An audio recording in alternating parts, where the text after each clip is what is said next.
So, Twin Peaks is an amazing show, as inspired as it is a drug fueled nightmare. Yeah, it's one of the greatest shows of all time, and also somehow manages to be, for me personally, a rather touchy subject with highs and lows throughout. Almost everyone has an opinion on Twin Peaks, whether they love it or hate it, or, like me, have a rather complicated relationship with it.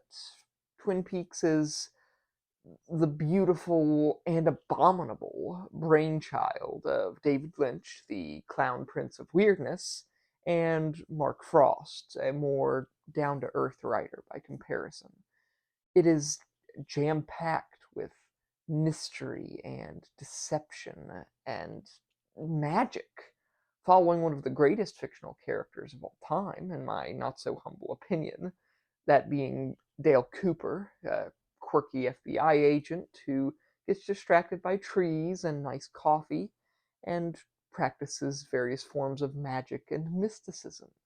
He handles some really disturbing stuff with practiced calm and has one of the most fascinating takes on such horrors as he experiences. He's really quite the character.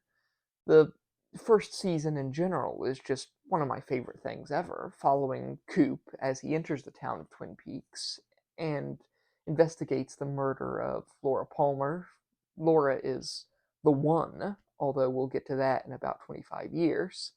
See, the characters of Twin Peaks are what makes it shine. Not just the characters themselves, but the way those characters are written and the way they are acted, the execution of the characters, from the log lady to Sheriff Harry S. Truman to the eccentric Dr. Jacoby to the various depraved antagonists throughout the narrative. It's really what makes it special. In the first episode, we are forced to watch as Laura Palmer's friends and family hear the news of her death, and we watch as each person breaks down in tears as they learn of the horrible thing that has happened.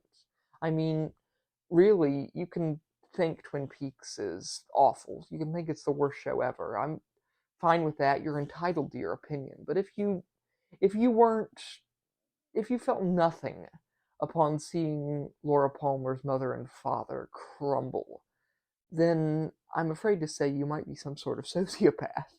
Um, but that's not even the best part of Twin Peaks, really. At least for me, the best part is that fleeting glimpse of the Black Lodge and of the waiting room between worlds, of the diminutive dancing man from another place and his cousin, a girl identical to Laura Palmer. She is Laura Palmer, a sort of past present ghost of her at least, and she whispers the truth of her murder in Agent Cooper's ear. But he cannot yet hear it. It is a dream, after all, and twisted by the magical nature of the lodge. But it shows us, nevertheless, that there is a world out there strange and terrifying. This is more than a police procedural, it is something strange and magical in which the spirit Mike and his former familiar, the demon Bob, dwell. I mean, Bob is the villain of Twin Peaks. He is far from the devil or destroyer of worlds, per se, but his brand of petty evil makes him so outright dangerous and disturbing that is really what marks the show as special in some ways. This long haired wild man, who in the original draft of the show was a sorcerer living in a cave, is now a possessing spirit, a demon in the tradition of Pazuzu and Paimon, though he has some obvious similarities to the walking dude from Stephen King's The Stand, and has an almost one ring quality to him. He does not do all the work, he only stirs the evil that is already there within his host. he pokes and prods, and he gets people to do horrible things that they are only partially aware of. But there has to be something there to begin with, something he can twist into one horrendous act after another. It's crazy, and Bob is a villain who will forever haunt my nightmares. But that's also where things get wonky, I might say. See, David Lynch explains absolutely nothing. Never. Everything he writes is vague and mysterious. And that's fine at first, but I personally prefer a story where things are eventually explained in a bit more detail. Not much more, but I mean, we learn nothing of the Black Lodge, really, or its denizens, other than some sparse hints here and there and some more dreams, but everything is up for interpretation.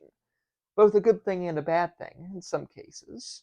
But just to explain how weird things get, there's a bit where David Bowie shows up with a bad southern accent, and he can time travel, and he has apparently spied on Bob and the man from another place, devouring the sins of humanity, which take the form of disgusting cream corn.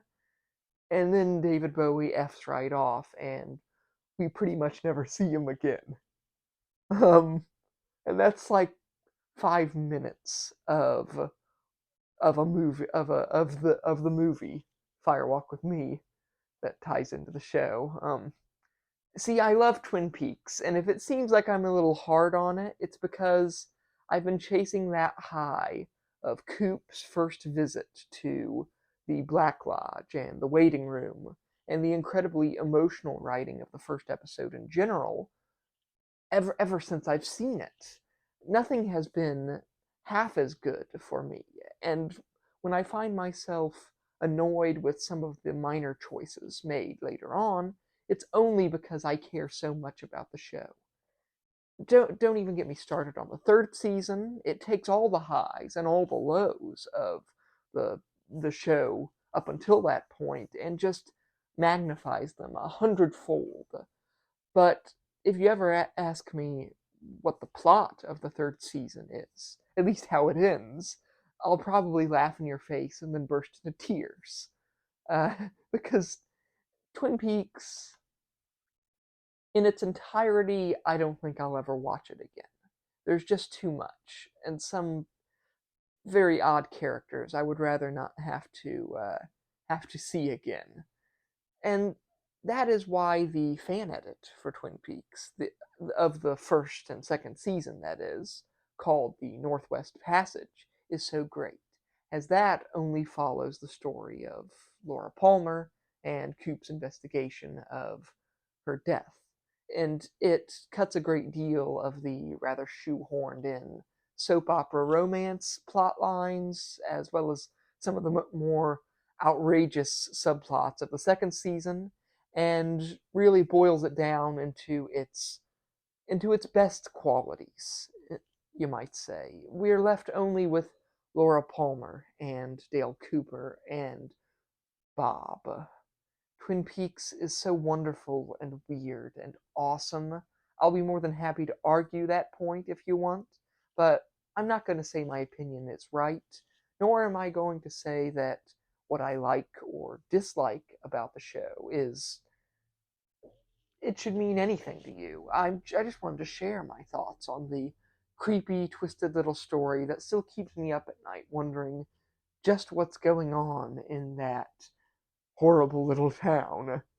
Uh, like and subscribe if you'd like to hear me talk about more blessed nonsense on a regular basis. I have been the avatar of Jiao Day. This is the water, and this is the well. Drink full and descend. The horse is the white of the eyes, and dark within.